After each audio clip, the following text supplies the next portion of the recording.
past few years, the global pandemic's universal barriers have been impactful, but the social barriers that have been dragged along with this change have placed mental health at a record-breaking low.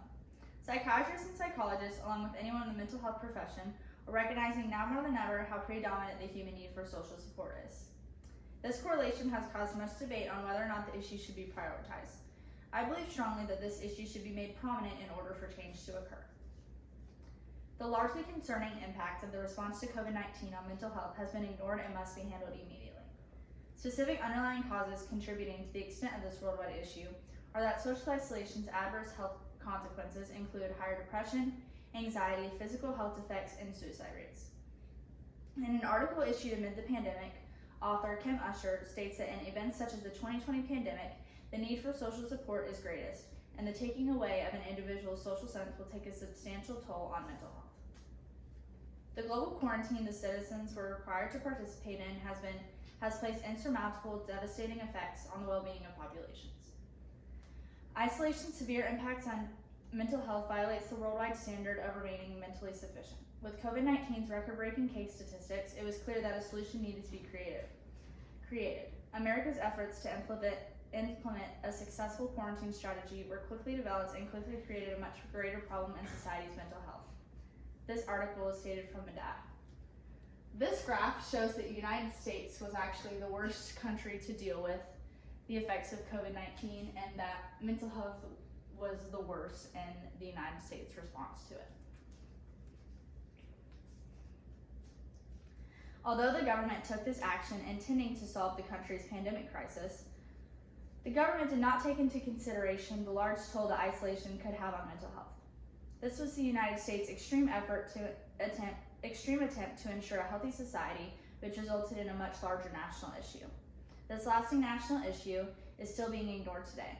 The recovery process that will solve the mental health effects that resulted from isolation from the global pandemic will take decades to resolve. With this extremely large issue comes great responsibility for people of all situations to participate in the awareness of the highly harmful effects of the pandemic. Social connections are essential to society's physical and mental well-being. Prior to COVID-19, mental health was decreasing, and in the midst of the pandemic, mental health dropped to an overwhelming low. There is a large connection between quarantine and the severe sense of isolation and loneliness. Author Jiang Huang expresses factual information which supports that people with pre-existing mental illnesses are subject to experience amplified effects on their physical and mental health. Loneliness is leading negative effect resulting from global isolation. A multitude of physical and mental repercussions are associated with loneliness. Examples of these repercussions include increased risk for heart disease as well as high blood pressure. Both loneliness and social isolation have corresponded to cardiac disease associated death. This is even true for populations with no underlying history of cardiac issues. It is interesting that the government's attempts to decrease deaths also resulted in increased deaths in other health areas. Loneliness also leads to decreased sleep, increased depression statistics, and increased suicide rates, all of which dramatically alter a person's well-being. The research to support all of this information was an article from the National Library of Medicine. On a personal level, solutions to benefit society's mental health, which deteriorated due to pandemic isolation, can be easily implemented into daily routines. Taking care of your body is extremely important in improving mental health. Gaining a good amount of sleep, eating healthy, limiting screen time, and regularly exercising are all ways that can improve your mental health. Taking care of your mind is also an important concept. Keeping your regular routine, staying busy, staying positive, setting priorities, and limiting exposure to all the news all positively benefit your mental state. Remaining connected with others is a key notion in being mentally healthy. Engaging in new friendships, social gatherings, and community service are all beneficial to your well-being. This piece of information was pulled from a journal article configured by Mayo Foundation for Medical Education and Research.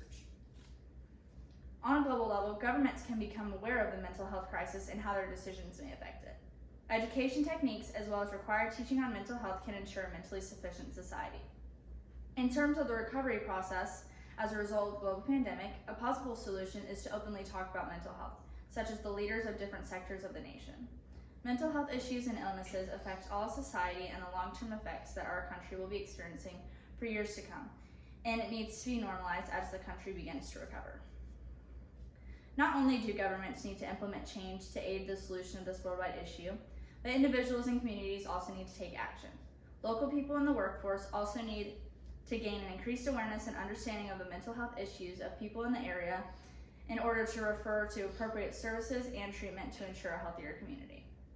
Another solution is to prioritize and broadcast the need for organizations to bring forth mental health improvement tactics and services. This is supported by a journal article researched by Rachel Borg. There are a multitude of solutions and resources available for the government to utilize. The question and issue that is surrounding the constant decrease in mental health are why the government is not prioritizing this action.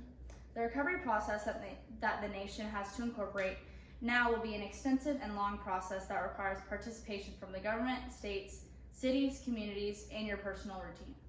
The many devastating effects of social isolation by COVID-19 on mental health can be solved by everyone participating and ensuring our country is the most successful it can be. The issue stated in my speech is progressively getting worse. I believe that the action needs to be taken is pushed back and not prioritized, which is allowing for mental health to continue on a downward slope. While researching this topic, I was educated on the many solutions that can be recommended and implemented in society in order to improve mental health. This will benefit me in my future learning to take action and possibly write a letter to the state government or local school to attempt to spark change to benefit the mental health effects because of the social isolation students have experienced. Learning about my topic made me feel that change is needed, and I need to put in the time and effort to encourage everyone to create change. Solutions need to be considered and brought forth. Thank you for your time.